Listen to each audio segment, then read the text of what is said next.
Alors nous verrons ici les halachot du hétrog. Donc nous verrons qu'est-ce qui rend pas soul ou qu'est-ce qu'il faut vérifier pour s'assurer que le hétrog est cachère. Ou bien aussi pour savoir s'il est méoudar. Alors, tout d'abord, il faut faire attention qu'il n'y ait pas de kilaïm, c'est-à-dire que le hétrog ne soit pas issu de mélange d'espèces, ce qui arrive très souvent, qu'on mélange par exemple la limone et le hétrog. Alors déjà, en principe, la plupart des champs, ils font des kilaïm, donc il faut vraiment s'assurer qu'il n'y ait pas, le hétrog ne vient pas de kilaïm, de mélange d'espèces. Deuxième chose aussi, le fruit d'un arbre, euh, quand on l'a planté, les 3 premières années, tous les fruits sont assorbés à na, on n'a pas le droit d'en profiter. Donc il faut faire et donc c'est ce qu'on appelle la orla. Donc il faut aussi faire attention que le hétrog ne soit pas issu donc en fait de cet arbre et qu'il soit pas orla, qu'il soit pas donc interdit. Sinon ça le rend pas sourd. Alors pour ensuite bien comprendre les halachot, donc comment est fait un hétrog, donc il y a ce qu'on appelle la shoshana, c'est le petit point qu'on voit. Ensuite le pitom, ça. Ensuite le chotam, donc ça il y a plusieurs maroquettes de où commencer au chotam, mais ce qu'on va retenir c'est que à partir du moment où le hétrog va se rétrécir comme ceci, euh, ça rend pas sourd. Non, qu'est-ce que j'ai c'est ce qu'on appelle le chotam. Ensuite il y a le gouffre hétrog, donc c'est ce qu'on voit là, et ensuite le ukaz. Voilà. Alors, quelque chose d'important, il faut bien qu'un hétrog, il ait sa forme de hétrog, c'est-à-dire, autrement dit, il peut arriver que la Shoshana là, et le Pitum, ce qu'on voit ici, au lieu de se trouver ici, va se trouver juste ici, juste au-dessus du gouffre.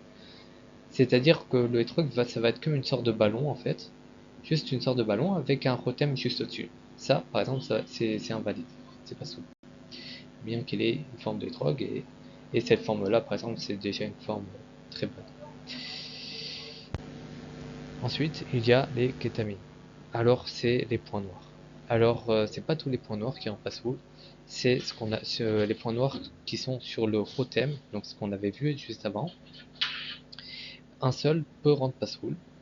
Et sur le gouffre même du hétrog, donc toute cette partie-là, c'est seulement à partir de 3 nekudot, 3 points blancs ou noirs, qui peuvent rendre passe full. On verra bien. Bien sûr, c'est pas dans tous les cas que ça rend pas full, c'est que dans certaines conditions. Alors, dans quelles conditions?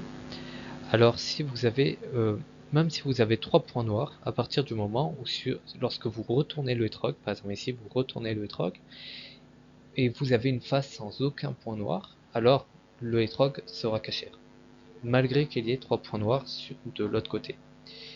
Par contre, dans un cas où vous aurez beau tourner le hétrog, vous verrez toujours un point, toujours une tache, sur chaque face du hétrog. C'est impossible de trouver une face sans point noir. Alors à ce moment-là, même trois tâches suffiront pour invalider le hétrog, pour le rendre pas soul.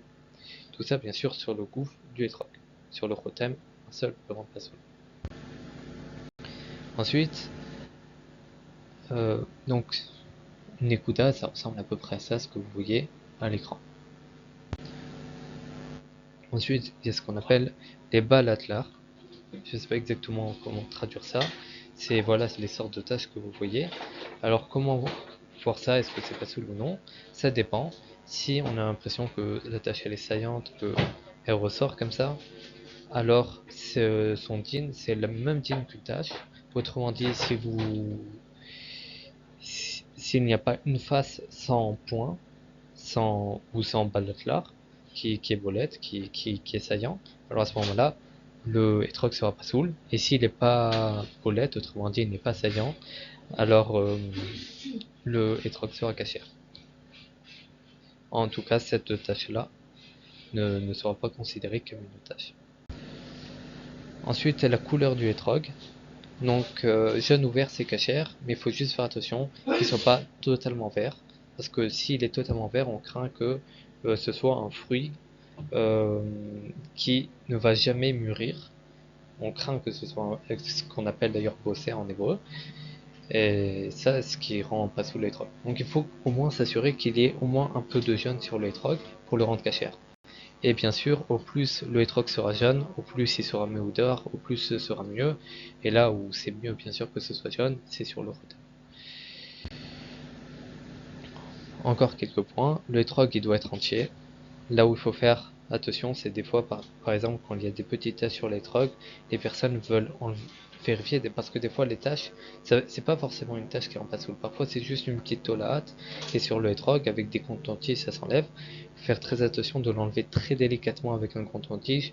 Éviter, par exemple, les ongles, parce que avec un ongle, très facilement, on peut enlever ne serait-ce qu'un tout petit peu du hétrog, ce qui rend totalement pas sous le hétrog. La vérification pour le hétrog, pour vérifier les tâches, c'est pas obligé de regarder très proche. Il y a certaines personnes qui prennent une loupe, etc., qui regardent de près les tâches. Il n'y a pas besoin de ça. Juste regardez le hétrog. Vous prenez le hétrog dans votre main, à peu près à 40 cm de vous, et vous regardez d'une simple vue normale. Vous vérifiez s'il n'y a pas de tâche. C'est suffisant pour voir s'il y a une tâche ou non. Il n'y a pas besoin de regarder de très près. Et aussi, si le pétome est tombé, alors aussi c'est pas tout.